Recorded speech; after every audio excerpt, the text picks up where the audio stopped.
Hello friends, my name is Koolio and welcome back to the channel. Today guys, I want to talk to you about the new Trick or Treasure Halloween event that's going on in Dragalia Lost right now, and I want to give you guys some of my opinions so far on this new event, some of the good things, some of the bad things, but to be honest, it's overall an amazing event. I have very small gripes when it comes to this event that I'll talk about a little bit later. Now before we actually jump in, I also want to get your guys' thoughts on this event, so let me know down below some of the things that you like about it, some things that you may not like about it, and any questions that you may have about the event that I could possibly answer for you.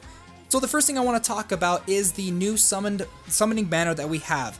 Now I have tried a lot, I'm like a lot to try to get Elisan because she is an amazing hero, but unfortunately my luck was not with me. I have obtained the new dragon as well as the vampire editions of Edward and Althemia. Now, I do actually want to talk about those two characters. Specifically, I love their design. I have taken Edward, I've made him a 5-star hero, and I've been using him mainly as my DPS choice when jumping into these dungeons, and I'm getting really close to the point that I'll be able to solo some of these dungeons, hopefully with him. I'm still working on a couple of elemental weapons and things for him down the line, but I think their overall design is really great, especially with their abilities. These new heroes have a lot of damaging abilities that also give them a little bit of self-sustain for them and their team, which I think is fantastic. It gives them a chance to kind of jump in and do some solo missions and stuff. Like, I've seen a lot of challenges of people doing things like that, but also it makes them not only viable for this specific, event, but they also make them pretty viable for, upcoming future events and certain dungeons that we're taking on right now, because that self-sustain is so key to their overall character build that I love it. I love that self-sustainability a lot of these characters have. Now, talking about their aesthetics, I love their outfits. I think they look amazing. I love the fact that we're getting different elemental types of some of the heroes that we already have. It makes me look forward to other characters that could possibly swap over to different elements as well. One of the things I like too is the overall aesthetics of this event. Now, if you notice some of the dungeons that we've gone into, they've got, pumpkins and jack-o'-lanterns and ghosts. I love it. I love the overall theme and the aesthetics of these dungeons. And to be honest, I'm a huge Halloween fan. So this has just been an absolute blast and a trick for me. Or not a trick, a treat for me. And in fact, talking about treats, I want to talk about the reward system in this event. Now, I think this is one of the best reward systems I've played in a lot of these gacha games. Not only does it give us a challenge to work towards, but it gives us what I call a good grind. It's a grind that constantly rewards you for your effort, even if you fail, which I'll talk about a little bit later in this video.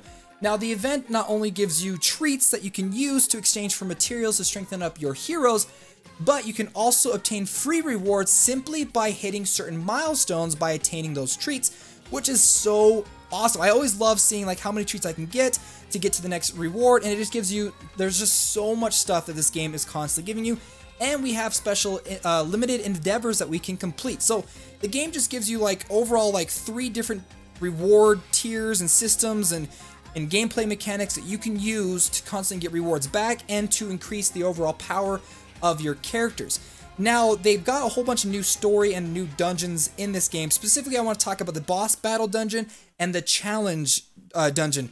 First, let's go ahead and talk about the boss battle. One thing I like about this is it gives a good enough challenge that anyone that has started the game either yesterday or today for this Halloween event can take a couple of hours, maybe a day, to grind out their characters and be able to have a team that can take on this boss battle with enough difficulty behind them, but also have enough power to overcome that difficulty, which I think is great. And then if you also complete that, you have the random option for the extra battle to come out on top of that, which adds just a little bit more difficulty and extra rewards as well, which I think is fantastic. Now, the other one I want to talk about is the challenge dungeon, which I have tried a lot. I've been playing through it. It's pretty hard. Now, if you've got a max level character, high mana circles, as well as elemental weapons, you can get through this pretty easily, but it's going to be really difficult for new players to defeat the dungeon and obtain certain rewards from it. However, one thing that I really appreciate that the developers have done with the challenge dungeon is you don't actually have to beat the boss to get the rewards. Even if your entire team dies or you run out of time, you still get a significant amount of rewards for playing through that, which I think is a really good grind for us players. It gives us an opportunity to go through, play it, to test it, to work a way around the boss, but even if you end up failing, you still get rewards back for it. However, I have noticed due to the difficulty for some new players and some mid-tier players and stuff, if you haven't really maxed out things like your halidom, your crafting, elemental weapons, and things like that, you can probably find it pretty difficult to complete this challenge.